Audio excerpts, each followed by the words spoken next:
Alright, hello YouTube. Hi everyone. Alright, this is our second time trying to do this.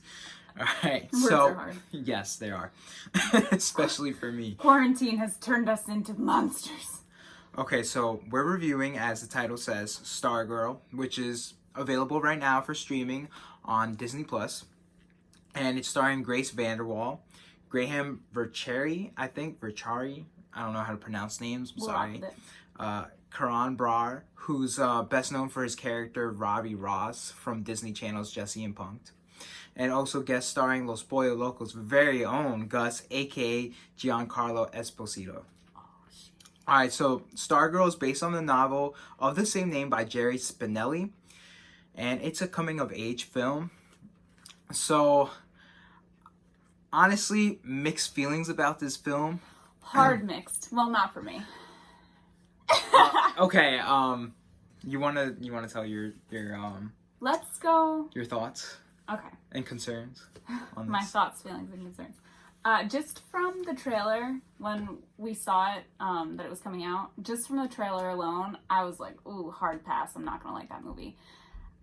You can tell that it is very much filled with tropes. I have not read the book. I don't know if the book is exactly like this. I'm going to assume it's very close. The main trope of the main character. She's a manic pixie dream girl, and I personally hate that trope a lot, so very much. It's very outplayed. It's very stereotypical, and just every minute of the movie, something would come up, and I was like, oh god, Okay. It just made me cringe. There's one scene where spoilers.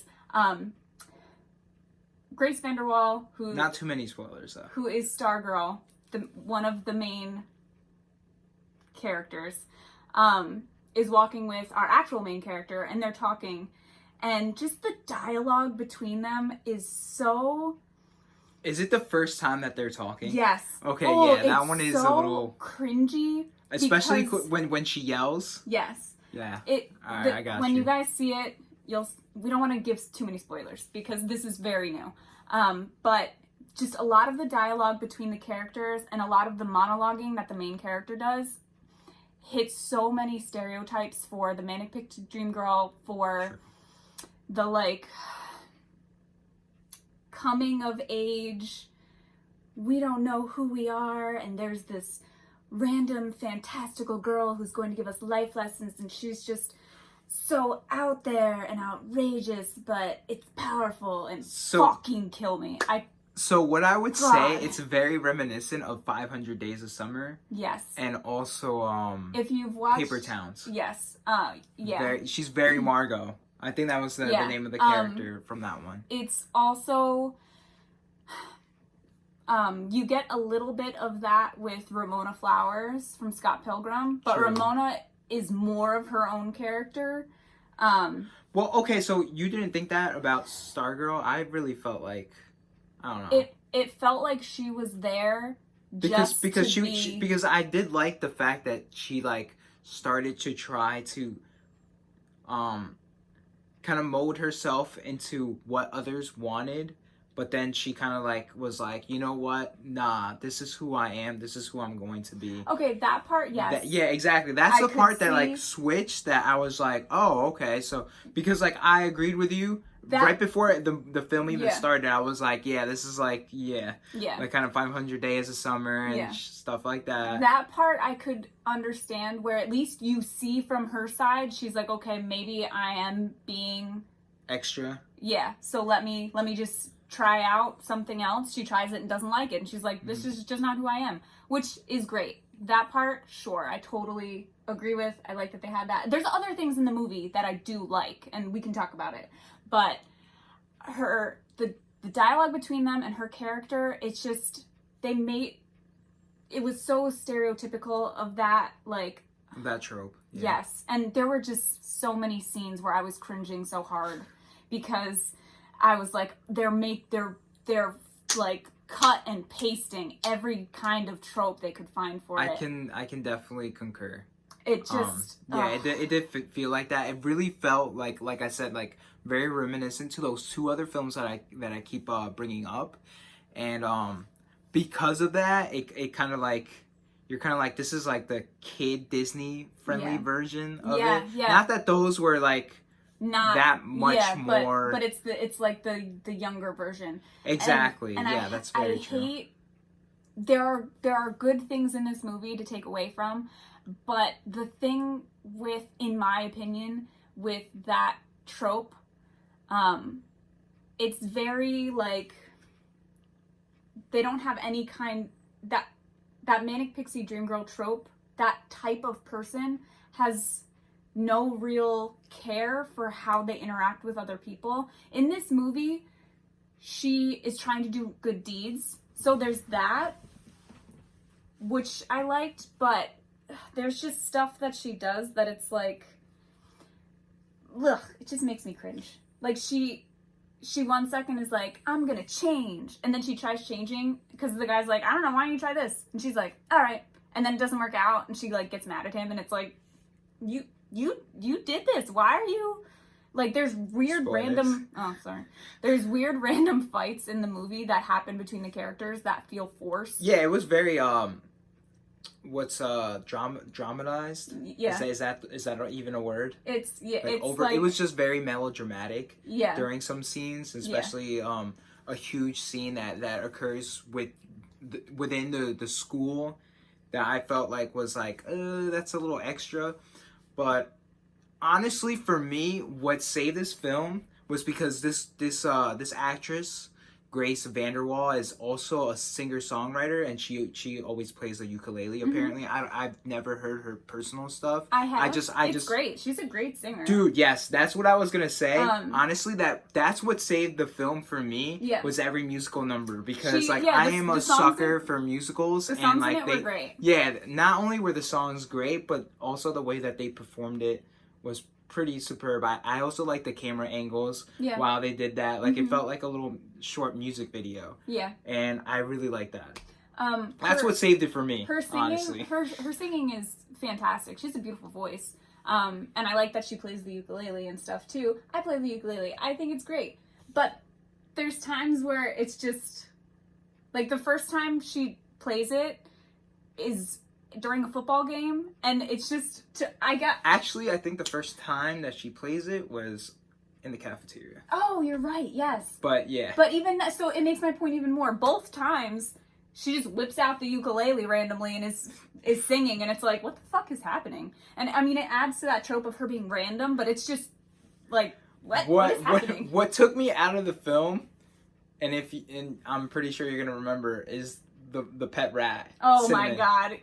Yeah. Yeah. Very well trained rat, right, by the way. We weren't gonna do spoilers, but there's gonna be spoilers in here. I'm not. Yeah, well, I mean, I'm not doing any major spoilers. The scenes with the rat, like, it was just random. It's so fucking random, to add to the randomness and her quirkiness. Which, all right, I fucking get it. She's got a pet rat, and the pet rat is amazingly trained.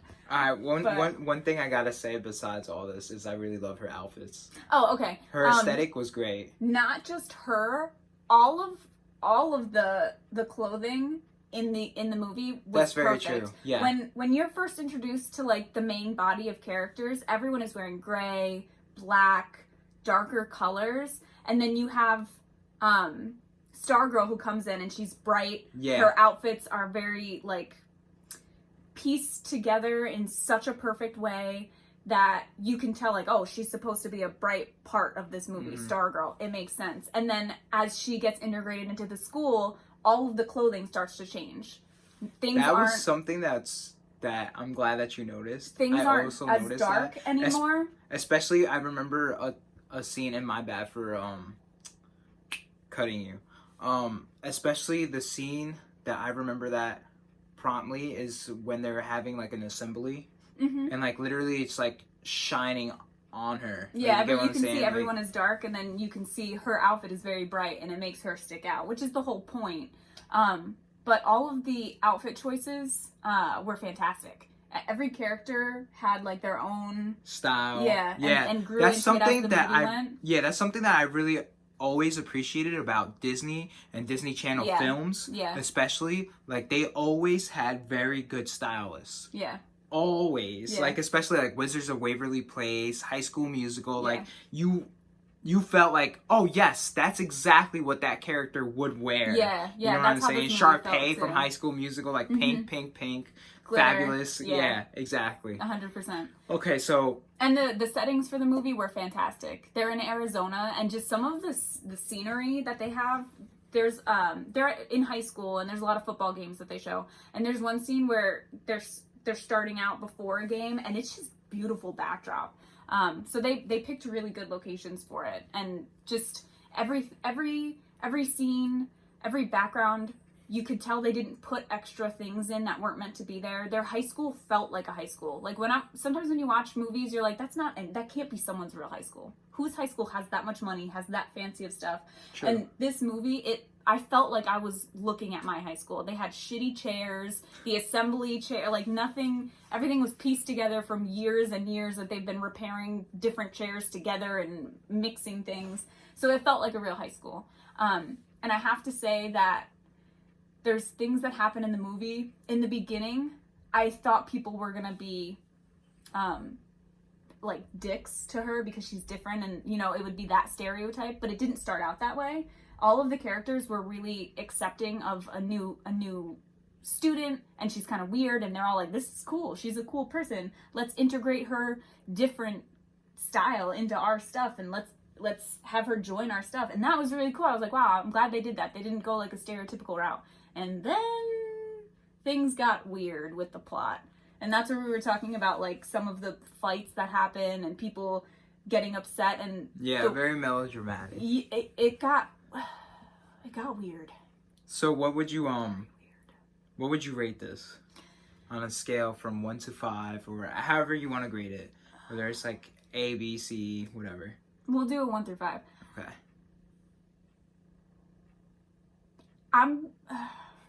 I'm going to give it a 2.5. Okay. And the only reason I'm giving it that high of a rating is because I really, really loved all of the clothing choices.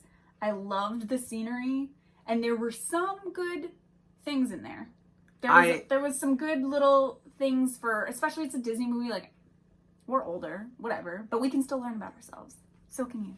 And this movie had some nice little pockets of like, hey, you know, if you don't know who you are right now, it's fine. You'll figure it out. And if you don't figure it out, eventually you might.